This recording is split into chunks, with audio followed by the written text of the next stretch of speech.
Welcome to USA Global TV and Radio, where our mission is to provide education, entertainment, hope, and inspiration. USA Global TV and Radio connects you with experts and audiences all around the world every single day to help you succeed in business and to live a richer life. Visit us at usaglobaltv.com to learn about career and life-changing training and mentoring programs like the Listening Mentor. Subscribe to our newsletter to stay informed about our special programs and offers. Discover how you can become a guest on one of our shows or a host or producer of a USA Global TV and Radio show of your very own. That's USA Global TV and Radio, where the doctor is always in.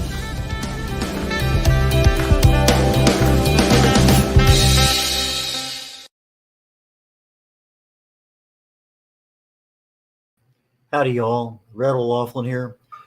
Typically, we have a 6-part series on some aspect of health or wellness. We just finished not planned for 8 parts, but it ended up being 8 parts on cancer, its options. And we talked a lot of detail. If you're interested in cancer, you have any friends that might have it, family members, might be something of immense value to you. So please go to the archives portion playlist on USA Global TV on the YouTube channel, and you'll find that particular session. Typically, I would start with a new 6-part series, and I'm thinking very seriously about looking at the scientific aspects of weight management, because it's not the simple calories in, calories out, and that's it. It's a little bit more complex than that. And then once you understand the other variables that really do have an impact, then all of a sudden you say, oh, now I understand. And that's hopefully at the end of that series, you can have, I understand. Regardless, health and wellness. I'm not a medical doctor, never have been, never worked in the pharmaceutical field, but I love chemistry. I fell in love with it many years ago. Got a degree in it, got an invitation to Vietnam, never got a chance to practice it. So came back, couldn't get in that field right away, so let it go. And all of a sudden, a few years back, my wife had some breast cancer. I got involved with a few other things. I had been writing and speaking and doing a lot of stuff on motivation, self-improvement. And I rediscovered my love of chemistry. And since then, I become really focused on the cellular parts of the body. What's going on down there? From a chemical perspective, what's causing things to happen? Can I speed this up? Can I slow this down?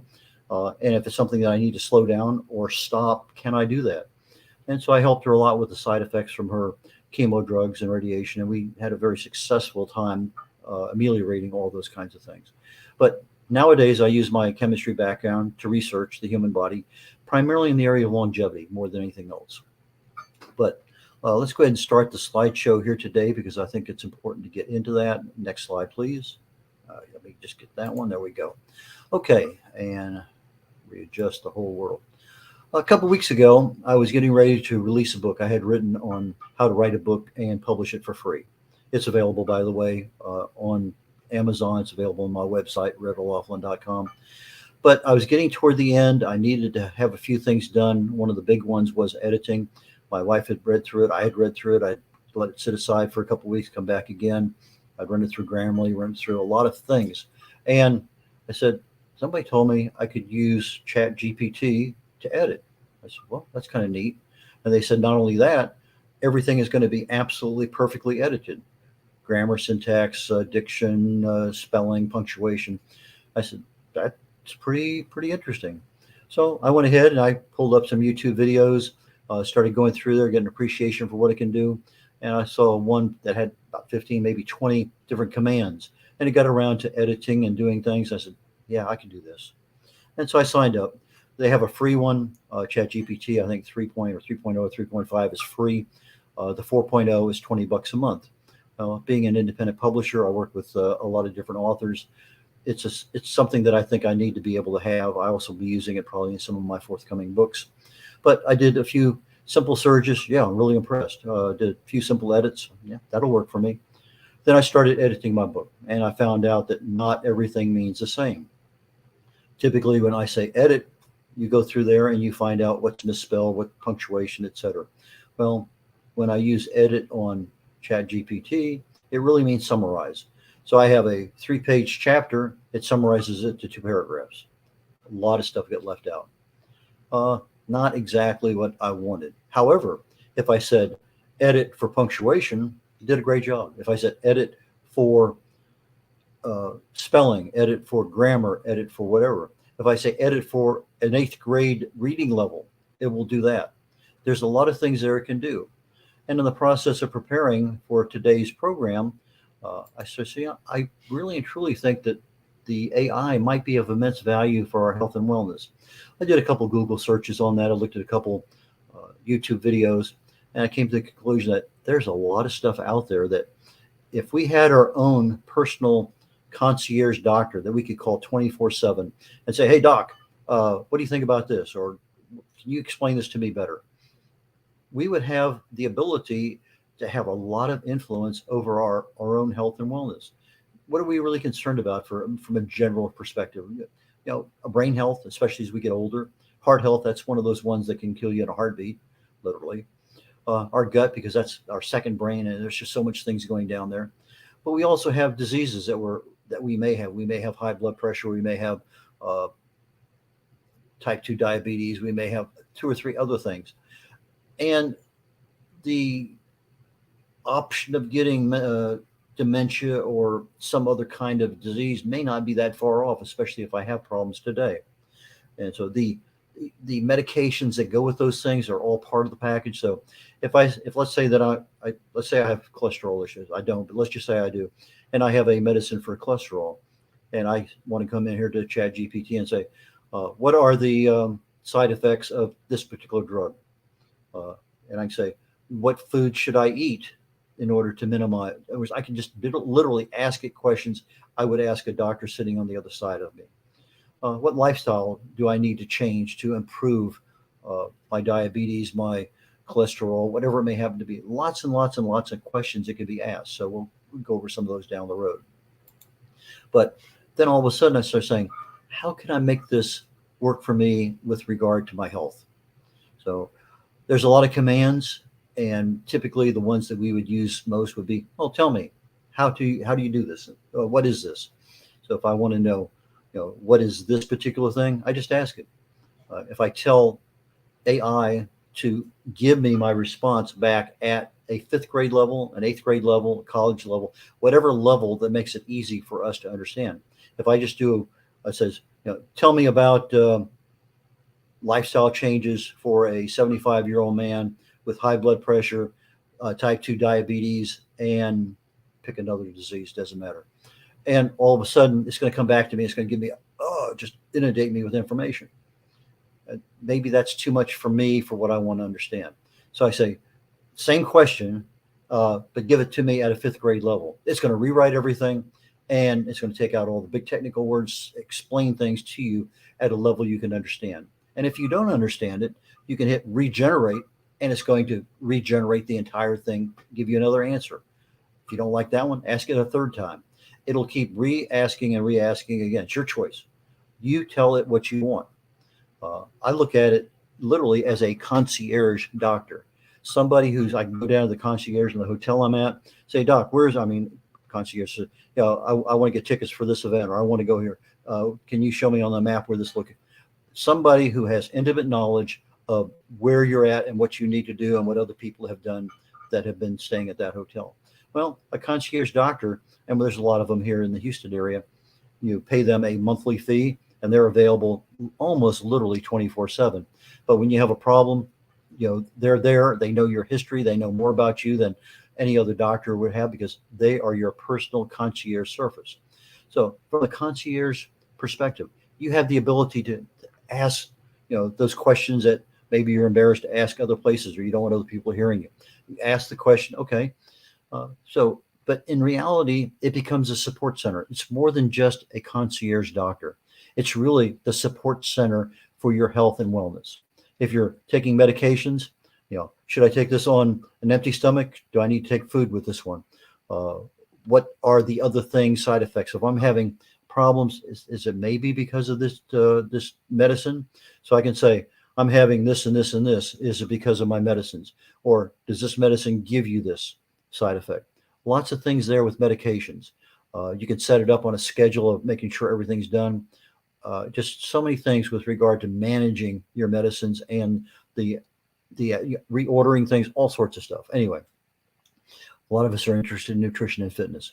If I'm eating a particular meal and I want to know how many calories in this meal, how many carbs, how many grams of fat, how many grams of saturated fat, I just ask it and it's going to tell me. And I'm going to say, well, maybe I want to burn off some calories. What's the easiest way for me in the next 4 hours to burn off 200 calories? And it's going to tell you.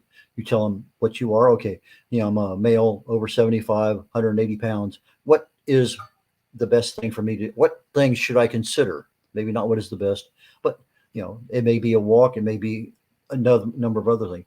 Lots and lots and lots of questions you can ask. And if you don't like those, hit regenerate and give you a new set. Mental health. A lot of times we might be a little anxious. Sometimes maybe even just a little depressed over something. Something's happening in our lives. And a lot of times, a lot of our mental health issues are because of B vitamin deficiency. B1, B3 are typically deficient when people have depression and anxiety. Well, there's a lot of other things in there that maybe you just don't want to ask somebody else, but you can ask the system, and it's going to give you an answer back. The biggest problem that a lot of people have with ChatGPT is the answers you get are very sterile, which is fine if it's just you and your concierge doctor. You don't care. If you're writing an article for something, may not be appropriate. There are other things we can do. That's not our topic today per se, but there are things you can do to say, I want it at an 8th grade level. I want a little bit of humor. I want it, whatever it may happen to be. You just tell it and it's going to give it to you. So, but it might also help you with a diagnosis. Maybe you're having some pains in your left shoulder, maybe shortness of breath, maybe whatever it may happen to be. Tell it what your diagnosis is. Tell it about you. Tell it a little bit about your history. Can it give you a good diagnosis? Should I go to the emergency room right now? And it may say, no, just keep monitoring, or it say, yes, call an ambulance or get somebody to take you. It's good for tracking and trending. If you want to track your blood pressure, your weight, whatever it is, lots of other things can be added in order to make that happen. A lot of people have problems with sleep and other issues. A great deal. I go to YouTube. I use emotional freedom techniques. It's one of those little tapping things that you do with the little mantra.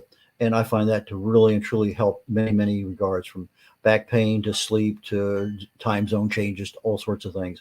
But there are some things out there we might want to be able to do to improve our sleep. So ask it the question, you get an answer. Okay, let me tell you a little story here. A couple of days ago, I had ordered a set of goggles. I should have brought them up here, but they're like this. They fit right onto my face. And I've been having a problem now for a few years with dry eye. And it really gets exacerbated when I'm driving the car because the air conditioning comes up, hits me, dries the eyes out. And an hour later, I'm having to put drops in. Or if I'm sitting in a doctor's office for some reason, waiting and waiting and waiting, it doesn't matter what's a doctor's office, but I'm waiting and waiting, and the air conditioning, church is a particular one, I'm sitting there for an hour or so, and that air conditioning will dry my eyes out. Well, I have this little goggle that fits on perfectly well. I'm driving the car. I have the air conditioner blasting at me. No problems. But I started looking, and all of a sudden I could see my wife's front of her face off to my side when I'm looking straight ahead. And I just wanted to make sure I had good peripheral vision with these goggles on. And I couldn't see out to the left. And so I started moving my hand off to my left. About 45 degrees, I can see it very clearly. But as I go back, I start to lose it. I do the same thing on the right, and I go back almost 180 degrees, looking straight ahead, or 90 degrees in this case. 90 degrees, I can still see my hand when it's almost straight out. I'm thinking, is this the goggles? Is this something else going on? So I get home and I do not a Google search. I do an AI search. I say, ChatGPT, what are the possible causes of peripheral vision degradation in one eye in a man over 75 years of age? Well, it came back and gave me 2 pages of stuff. I extracted out the main categories. I said, I could have glaucoma. I could have an age-related macular degeneration. I could have a retinal detachment. I can have retinitis pigmentosa, optical neuropathy. I could have a stroke. I could have a brain tumor. Well, those are the primary causes of me losing a little bit of peripheral vision. Do I have glaucoma? Yeah, I know that. So, but I have some drops I put in, keep that pretty much under control. Not too worried about that. Age-related macular degeneration, not sure. I might have a problem there, but I can go into that and say, tell me more about age-related macular degeneration. What can I do to stop it, prevent it? What are some of the other symptoms? What do I really need to know about AMD, age-related macular degeneration, that I might be able to take some action today? Retinal detachment? No, I don't think so. Retinitis pigmentosa? Probably not. Optic neuropathy? Well, if I hadn't just been to a cornea doctor just literally a week and a half ago, I would say, well, that's maybe, but I know I don't have that because that's one of the things they looked at. Stroke, no. Brain tumor, pretty sure no. So those are things. And so I said, okay, what else should I know? So I said, what can I do to enhance my existing peripheral vision? Maybe there's a way that I can improve upon it. Well, it gave me immediately, again, 2 pages worth of information. And to summarize it, they said eye exercises. And if I wanted to go in and find out which eye exercises, I could print out a dozen of them. Wide angle activities, awareness drills, good posture, regular eye exams, eye strain, reduce your eye strain, healthy lifestyle choices. So I said, okay, let's go down that road. What are some possible healthy lifestyle changes I can make today to improve my eye health? Well, again, it pumped out about 3 pages of information now and just kept going and going. And each one of these topics here, there was a little paragraph or 2 below it on diet. What exactly should I be eating? What nutritional things should I be considering? Omega-3 was one that I have to remember. Hydration, one of those ones we don't think of very often. And it is an issue with our bodies. If we get dehydrated, malnourished, and other things, there are side effects that creep up. Good hygiene, again, that's something we think about, washing our hands a lot with the pandemic, but not so much nowadays with just general health. Sunglasses, obviously a good one there. Taking screen breaks from your phone, from your PC, from your monitor. Maintaining a healthy weight. Quit smoking, never smoke, that's not an issue. Practice eye safety, okay. Get regular eye exams, not a problem. Good daily eye health care habits and more. So I can look that up and it's going to give me a list of things to do. And if I want to say, give me this list and what else should I do in the morning, noon, and night, it's going to 7 a.m., 9 a.m., it's going to give me a list by time. I was blown away. I said, interesting. I need to share this kind of information with other people, which is why it came out today in a particular one. So what kinds of things with the typical person who has either the ability, let's say they have a computer. I don't use the phone for these kind of searches just because everything's too small. I like to see the big picture. So regardless, I'm going to say the computer, but some people love their camera, their telephones, and they can do this. But if I want to lose weight, what are the best diets for losing weight? So much stuff in there. And whether it's a Mediterranean diet or a DASH diet or something else, you can say, well, tell me the foods on it. Give me a menu. Help me shop for this kind of thing. You can go down this rabbit hole as far as you want to go. And if you want to start a weight loss program, well, then print me out a schedule for foods to eat, menus, exercise, stress management, whatever, and just go there. Reduce stress and anxiety. Well, all of us have stress. We've talked about this many times on the show. Stress affects us all. It's just like the wind, just like the breeze. It's not what happens to us. It's what we reach out, grab a hold of, and don't let go. So when we're not letting go of something, that's when we start having an issue. Literally 80% of all doctor's visits have some genesis in stress. Low level cellular chronic inflammation caused by stress of some sort. So there may be a lot of things. We can do breathing exercises. We can do exercise. We can do meditation, lots and lots and lots of things. And maybe there's some things in there that you're not aware of. There are some YouTube videos that will definitely help. I already mentioned sleeping, improving our sleep quality. Lots of things with sleep quality. I used to read in bed. I gave that up many years ago because when I go to bed, I want to go to sleep. I don't want to go to bed and watch TV or go to bed and read. I want to go to bed and go to bed. And so I sit up in a chair and I read. If I want to go to sleep in the middle of the afternoon, I'll go take a quick nap. A quick nap to me is like 7 to 9 minutes. A long nap is like 20 minutes. But if I want to, I'm tired. Listen to your body. Go do something. Um, what if you think you're depressed? What if somebody says, what's going on? What's wrong with you? And you don't, nothing, nothing. It's hard to hide body language.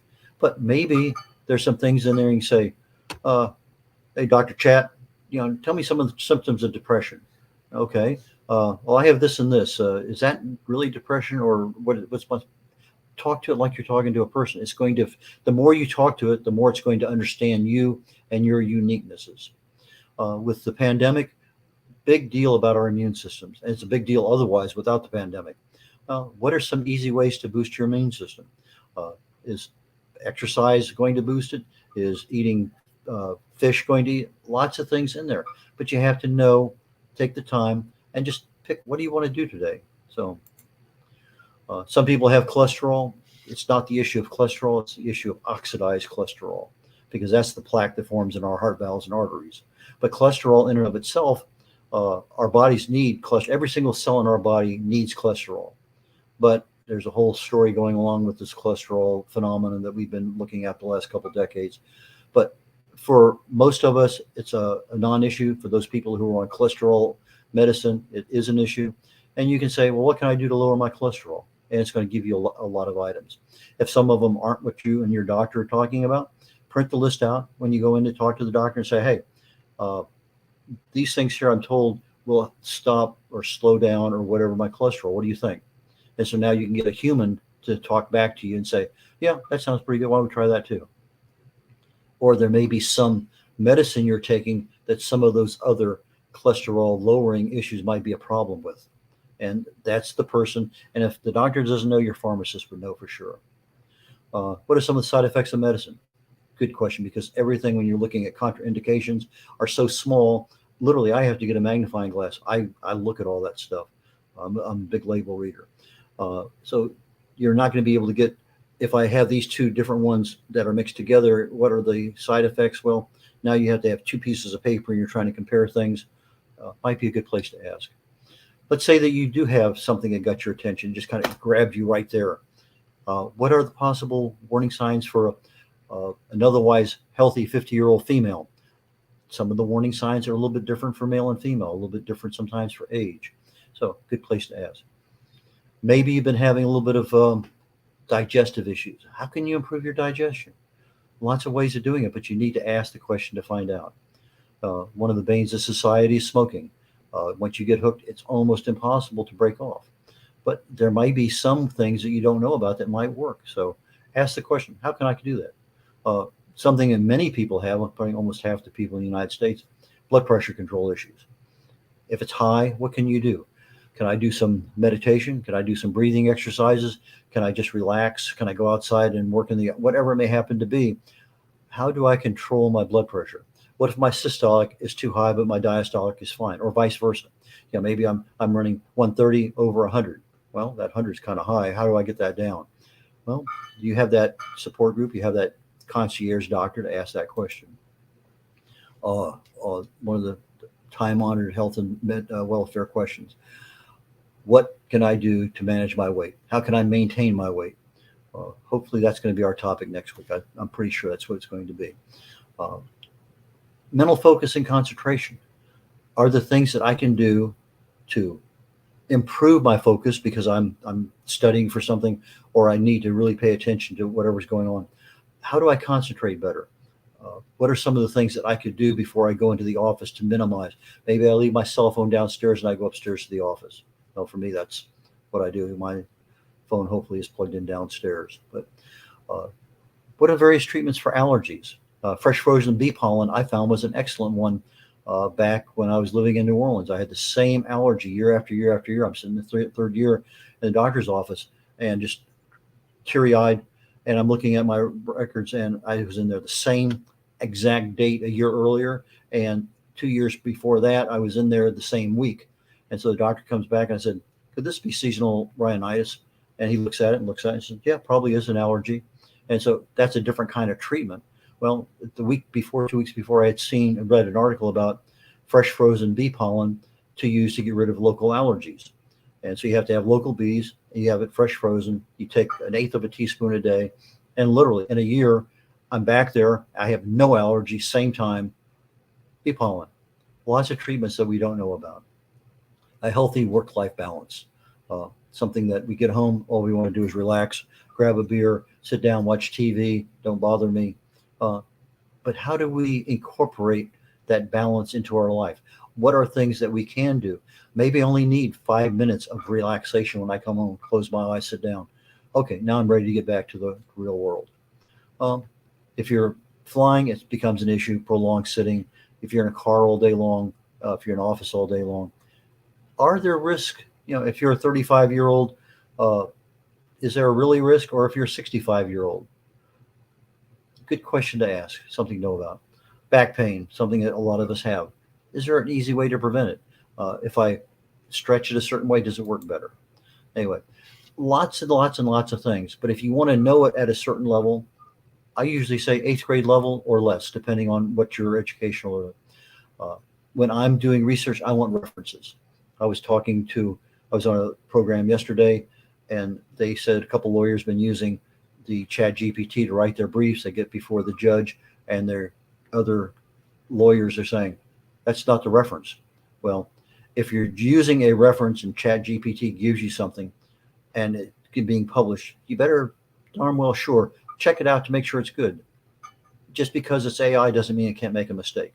So if you're using references and you're publishing them on anything, double check, triple check that reference is a legitimate reference, because that is super important. I did this. I said, give me a daily schedule for stress relief for 75-year-old. Oh, boom! It gave me about 3 pages. Okay, at 7 a.m. do this. 8 a.m. Literally every hour of the day, it gave me something to do. It didn't take very long. It was just little things. But I'm thinking to myself, that if I set my clock, 1 hour to have it, ring and put it on an hour timer, and all I had to do was, okay, now I'm going to do 2 minutes of this, or I'm going to do 30 seconds of this. That would be a good way to get in what stress relief methodology can I do easily that I don't mind taking time. I mean, smiling is one of the easiest, but we don't even think about smiling when we're stressed. Uh, my wife and I walked the Camino de Santiago in Spain, 500 miles. We walked in 30 days. We started walking a year ahead of time. But if I said, hey, Dr. Chat GPT, my wife and I are walking a mile, mile and a quarter a day. I want to get up to 10 miles a day within 30 days. So I did. I asked the question, and it gave me back, it's okay, this is what you need to do. Today do this, next day, next week, next the week after that. Amazing what it gave me. So I'm doing my own test on this thing. I always get C-reactive protein, homocysteine level, vitamin D, and a few others. Annual physical. I haven't missed an annual physical with my doctor since 1968. So I said, what are additional blood tests I should consider when getting my annual physical? And boom, I got about a dozen blood tests. It says this one, and it told me what they were. And I was surprised, well, maybe not, to see C-reactive protein, vitamin D3, etc. So those things showed up. So I said, okay, I'm starting to believe a little bit more in my concierge doctor. I asked the question. I said, well, in the areas that I write, I want to know technically what's going on, because I want that level of detail. So I said, okay, tell me the difference between prolonged and intermittent fasting. What are the benefits? What are the risks? And it gave me about 3 pages of stuff that I pretty much agreed with. I hit regenerate, and it went a little bit deeper. I hit regenerate a third time, and it went deeper. So I said, okay, I can live with that. Autophagy, one of my favorite words.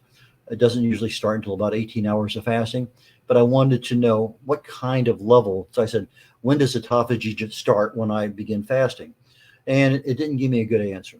And so I asked it again. And I said, how many hours into fasting before autophagy starts? And it gave me not as good an answer as I wanted. I hit the regenerate, and it finally gave me some time. Okay. So sometimes you have to ask and ask and ask to get to the level of understanding that you want. A couple topics we covered in cancer, anoicus and apoptosis. Both are literally the same thing. The programmed cell death, apoptosis, is something each of our cells has. When it gets to a certain age, it programs the cell for destruction. So it's kind of like put a gun to your hip, the gun goes off, the cell is destroyed, and so it's a programmed cell death. Anoicus is the same thing, but more commonly in some of the matrices associated with cancer. and it gave me that level. I wanted to know about lactoferrin and Alzheimer's. If I just say, tell me some of the things about Alzheimer's, I'd have to do 15 probably regenerations. But if I ask it a specific question, boom, it's going to give it to me and do a decent job. So those are the kinds of things that I liked. And given that being there, I think it's a wonderful thing. It's a free tool. Take a look at it. Again, set it up so you know for you the kinds of issues that are important to you. There may be some things not important right now, but it may be important to your spouse, to your one of your children, to a friend, whatever. So I have several books out. My latest one is the Essential Manual for a New Author Guide. And it's basically, in a nutshell, it's how to write and publish your book for free. That was published last week. Understanding Causes of Alzheimer's Disease. That's a compilation of over 40 articles I've written on Alzheimer's in the last several years. Longevity Secrets for Healthy Aging talks about the two primary causes of aging. How can you accelerate or decelerate the aging process? The Joy of Ageless Health talks about how disease gets started in our body at that chronic low level cellular inflammation level. And what can you do about it? I mean, just knowing it, but there's several things you can do for each one. And no matter what you can do, it is really an inside look at your subconscious mind. So I can be reached at red.olaughlin.com. That's red like the color, R-E-D. O'Laughlin spelled OLAUGHLIN.com. It was interesting. At a book fair last night, a lady came up, Irish lady, and she says, I have in-laws named O'Laughlin. O'Laughlin is what she said, but they're living in Ireland. I said, well, that's kind of neat. I never knew that. It's not a common name, but red.olaughlin.com, REDOLAUGHLIN.com. And I can be reached at red@o'laughlin.com. I publish books for people, author books. I'm a speaker. More than happy to have you get in touch with me. And so that's going to conclude our session this week on Talking Heads on the USA Global TV and Radio Network. Next week, we'll be back, same time, approximately 3 o'clock on the Eastern Time, 2 o'clock Central on Thursdays. And we'll more than likely going to be talking about weight management and what works and what doesn't work and what you should consider. Get your questions answered. So with that, I am going to return control back to our production engineer, and I will catch you next week. Thank you very much for joining me today. Bye now.